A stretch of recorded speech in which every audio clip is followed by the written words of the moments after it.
Welcome to the Conservative Lion. Like, share, subscribe if you don't mind. I want to have a conversation about what happened last night in some critical races across the country, and as far as the abortion ballot initiative for the state of Ohio. And as a very, very, very right-leaning conservative myself, I must say that I believe that the Republican Party is dropping the ball significantly when it comes to the issue of abortion, especially in how in which we're trying to craft legislation, put out referendums, etc., to try to roll back abortion ever since the Supreme Court reversed Roe versus Wade last year. Now, last night, the most significant election, I would probably say was the Virginia elections, because it was time for them to have their House and Senate races. And the Democrats flipped the House of Delegates, so they took back the House, and they also maintained and expanded their control of the Virginia State Senate. And if you look at some of the headlines from some of the major news agencies such as Associated Press, NBC, etc., the headline is abortion rights, remain in Virginia. Democrats stop Glenn Youngkin, right? And as a person who is very pro-life myself, I must say that we as a party are going to continue to lose and galvanize the Democrats and their primarily female base of white liberal women and a lot of black women. But it's really not as important of an issue as it is to black women as it is to white women, white liberal women in particular, and maybe some white moderate women. It's like a sacrament to white liberal women. It really is. It's absolutely disgusting. But I don't want to make this video too centric around white women, white liberal women. White conservative women are totally different. I have way more adulation towards them than white liberal women. I think white liberals are bad in so many ways. But look at some of these headlines. Virginia Democrats fend off Republican sweep and win for abortion rights. This is what they're going to continue to do. And I believe that what the Republican Party is trying to do when it comes to abortion is, I think we're trying to eat the whole pie in one setting instead of chipping away at the pie slice by slice. Roe versus Wade was the law of the land for 49 years before they finally reversed it. It almost made it to its 50-year anniversary, but it did not make it. Thank God it didn't make it to 50 years. It shouldn't have made it to 1 year. It should have never happened in the first place, but that's neither here nor there. And a red state like Ohio, they gave women the right to continue to choose abortion. And what the GOP is failing to realize is, as long as you give people the opportunity to not have to take responsibility for their actions and having unwanted pregnancies, they're going to take the choice to get rid of the baby at every state.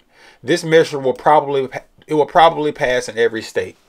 It's passing in Republican states. The women are still choosing to vote for it in strong enough margins to where it's no murkiness to it. It's not even close. There's another one. Ohio voters approve abortion protections. And this has galvanized the Democrats ever since the Supreme Court overturned Roe versus Wade last year. What the GOP needs to be doing is focusing on, you have certain issues that are going to galvanize the base and get the base out, and the Democrats won't be as galvanized. Issues that are not as emotional. See, abortion is an emotional issue, and they know that females are emotional voters, and the left uses emotions to get their voters to the polls. That's just how they do it, and they do a very good job at it. Down in Florida, Ron DeSantis. Here in Georgia, where I live, Brian Kemp, and out in Texas, Greg Abbott were able to win re-election last year very, very convincingly. All of those races were not close. Here in Georgia, Kemp won by over 300,000. Ron DeSantis won by 1.5 million. Greg Abbott won by over 1 million in Texas. So in certain states down south, the deep south, like Georgia, Florida, Texas, Alabama, Arkansas, Louisiana, Mississippi, North and South Carolina, those states are going to be fine when it comes to abortion. As long as you leave it up to the legislature. Don't put it on the ballot. Leave it off the ballot. What we need to do to win the fight for life, if this is truly going to be a fight for life for the unborn, which I believe in, we need to start working on it at the grassroots and local levels. Start getting the church more involved, because the church is not doing enough, in my opinion. Start giving more private funding to pregnancy resource centers, right? Start educating women and start truly investing into getting these women help they need to carry along with the pregnancy, instead of trying to do it from the legislative position. We're not ready to do it legislatively yet. We're just not ready, because the Democrats are going to get the women to the polls. They're going to tell the women, oh, these old white Republican men are trying to tell you what to do with your bodies. They're trying to stop you. They're trying to tell you what to do with your body. And every time a woman hears your body, they get their ears perked up and they run to the polls. Even though abortion is an evil practice and it should have never gone on as long as it's gone on in this country. 60 million babies and counting. 60 million and counting. 1/3 are black babies. And as you can see, I'm a black male, so I'm deeply concerned about the disproportionate impact that abortion has had on the black community. And it's impact on every community. It's not just a black or white issue. It's a human issue. Babies do deserve the right to live. But these referendums, these House races, Senate races, all these elections are proving to the GOP that we're not there yet politically, because the Democrats are going to use it to their advantage every single time. We need to attack the abortion issue at the local level. We need to attack the abortion issue out in the field. Go out there and do the real work. Start working with your pastors if you go to a church. Start investing money with nonprofit organizations that fight for life. Start going on crusades and doing campaigns at the grassroots level, and start changing the hearts and minds of these women. And the men got to be strong too. As men, we got to start telling our women that we don't want them to abort our babies. We got to start participating in abortion too. Black men, white men, Latino men, because a lot of men help pay for abortions as well. When we get a woman pregnant and don't want to deal with the baby ourselves, it's an issue that it's gonna be an all hands on deck issue. And I think the GOP is doing a great disservice to our party and to these winnable races by trying to hit a home run the first time you step up to the plate. No, in a baseball game, if you, at the college level and professional level, you play for 9 innings. You got 9 whole innings to step up to the plate and get some hits and home runs. You don't have to hit a home run on the first time you step in. You don't even always have to hit a home run, period. A double is good. A triple is good. A base hit is good. At least you own base. You know what I mean? For those of y'all that know the game of baseball, I can't help it. I used to play, so it's just something I did. But the bottom line is, we do not need to try to eat the whole cow the first setting. You know, it's going to take time to get our society where it needs to be. You know, America has been on a moral decline for a long time.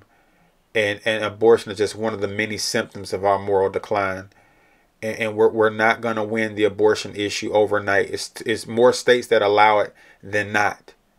Right? It's actually legal in every state. It's just a lot of states, you know, have implemented very tight restrictions. The 6-week abortion ban is one of the most strictest, if not the strictest, in the nation. And several states down south have it. But New York, California, Michigan, wide open. Illinois, wide open. Maryland, wide open. Right? So we just got to be humble, be willing to go out in the field, be willing to address the topic compassionately, and, you know, get men and women on board at the grassroots level. And like I said, have an all hands on deck approach. Pregnancy resource centers, churches, nonprofits, pro-life nonprofits, right? Down here in Georgia where I live, we got Georgia Right to Life. Very good organization who does very good work. But we're seeing that attacking this issue from the legislative position is just not working. It's not time for that. It's time to actually go out there and do the real work. So support your local pregnancy resource centers. Pray. Work with your churches. Educate people. It's 30 different types of birth control for women as well. We got to stop being so hesitant and ignorant when it comes to birth control as a party, because some of us are even reluctant to promote birth control. But anyway, guys, I just wanted to offer my 2 cents on the issue. Unfortunately, we didn't have the results we wanted last night, but the abortion issue is going to continue to be a galvanizing issue for the left. And we as a party have to have a better strategy at how to attack the issue of abortion. The states where we can do these bans, great, leave them alone. Let's let the bans remain. Let those laws stay in place. Let the dust settle. But states like Michigan, California, New York, Ohio, some of these states where these referendums have passed, even Kansas had a referendum passed to protect abortion. We got to go at it a different way. It's more than one way to skin a cat. I appreciate y'all watching. Like, share, subscribe. Peace.